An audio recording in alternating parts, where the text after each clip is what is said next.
once lived a slave boy named Oche.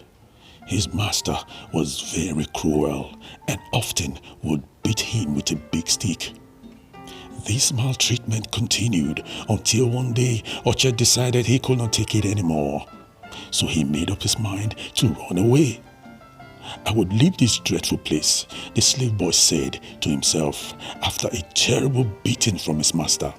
Oche waited patiently until it was dark when everyone had retired to their houses before he made his move.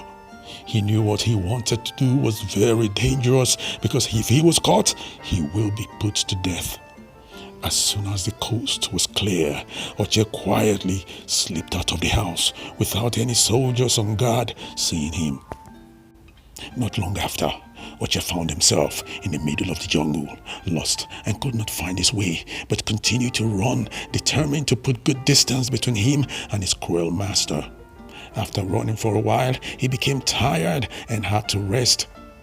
At this point, his escape had become known and soldiers were sent out in search of him. So he rested during the day in a good hideout and traveled at night. It was while he rested that he heard a funny sound that scared him silly, like someone who was in great pain and agony. As he was trying to figure out where it was coming from, he heard another sound, this time an earth-shattering growl that almost killed him with fright. Confused, not knowing what to do, the growl suddenly died down to a feeble whimper like a baby calling to its mother. Oche summoned courage and went after the sound and discovered a full-grown lion trapped and in pain. He was overwhelmed with pity for the animal and momentarily forgot his fears and freed the animal and tried to make it as comfortable as possible.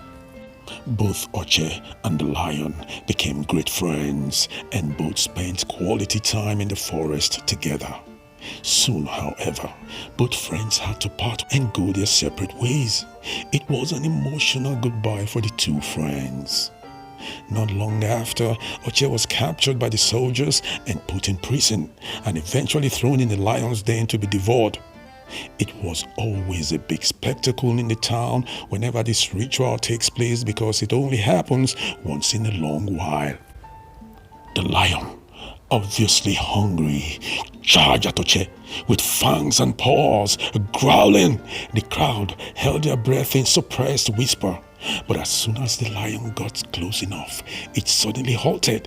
Instead of grabbing his prey, the lion suddenly recognized Oche as the one who had saved his life. He warmly hugged him and the boy also hugged him back. Both friends continued to hug each other as the crowd watched in awe. The news quickly spread round the town and the king sent for Oche and set him free forever. And the two friends lived happily together ever after. Just because you are more privileged than the other man does not make you more superior.